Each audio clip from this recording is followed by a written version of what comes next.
നമസ്തേ പ്രിയമുള്ള പ്രേക്ഷകർ, നാം ഇവിടെ ചർച്ച ചെയ്യുന്നു കല്യാണവർമാവാൽ വിരചിതമായ സാരാവലിയിലെ 18-ാമത്തെ അധ്യായം. ഈ 18-ാമത്തെ അധ്യായത്തിൽ ആചാര്യൻ ചർച്ച ചെയ്യുന്നത് പഞ്ചഗ്രഹ യോഗ നിരൂപണമാകുന്നു. പഞ്ചഗ്രഹങ്ങളുടെ യോഗത്തിൽ ജനിക്കുന്ന ഒരു വ്യക്തി എപ്രകാരമുള്ള വ്യക്തി ആയിരിക്കുമെന്ന് സസൂക്ഷ്മം ആചാര്യൻ വിലയിരുത്തുന്നുണ്ട്.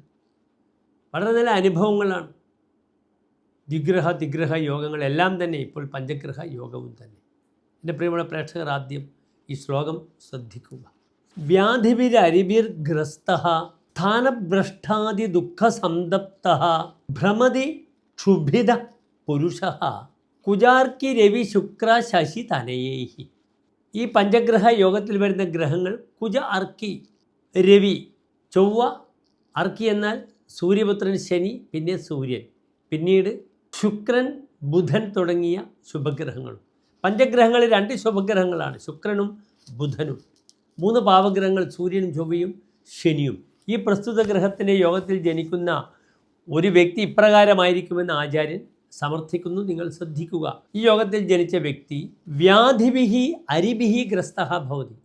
അദ്ദേഹം രോഗങ്ങളാലും ശത്രുക്കളാലും അദ്ദേഹം എന്ത് ചെയ്തതാണ്? ഗ്രസ്തനാണ്. രോഗത്താൽ ശത്രുവിനാലും പിടികൂടപ്പെട്ടിരിക്കുന്നു അദ്ദേഹം എന്ന് ചുരുക്കം. അദ്ദേഹത്തിന് രോഗാദി അരിഷ്ടതകളും ശത്രുഭയവും ധാരാളം ഉണ്ടാകുന്നു. ഇവരെ കൊണ്ടുള്ള ഉപദ്രവങ്ങൾ ഇദ്ദേഹത്തിന് ഉണ്ടാകുമെന്ന് സാരം. സ്ഥാനഭ്രഷ്ട ഭവതി. അദ്ദേഹത്തിന് സ്ഥാനം നഷ്ടപ്പെടുന്നു, സ്ഥാനത്തിൽ നിന്നും നിഷ്കാസിതനാക്കപ്പെടുന്നു അദ്ദേഹം. പിന്നീട് അദ്ദേഹം അങ്ങേയറ്റം ദുഃഖിതനും അങ്ങേയറ്റം തപിക്കുന്നവരുമാകുന്നു.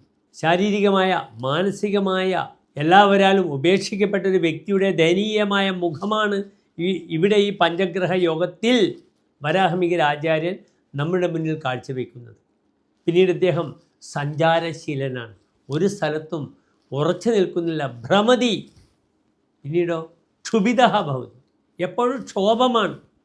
ഇദ്ദേഹത്തിൻ്റെ വികാരം, നൈസർഗികമായ വികാരം ക്ഷോഭിക്കലാണ്. ഒരു കഴിവുമില്ലാത്ത, എല്ലാവരും പരിത്യജിക്കപ്പെട്ടൊരു വ്യക്തി ഒരു ലക്ഷ്യവുമില്ലാതെ അലയുന്നു. പോരാത്തതിന് ക്ഷോഭവും കൂടിയുണ്ടെങ്കിൽ നിങ്ങൾ ആലോചിച്ച് നോക്കൂ ഈ വ്യക്തിയുടെ അവസ്ഥ എപ്രകാരമായിരിക്കുമെന്ന്. ആർക്കും ഈ യോഗം വരാതിരിക്കട്ടെ എന്ന് നമുക്ക് പ്രാർത്ഥിക്കാം. നമസ്തേ.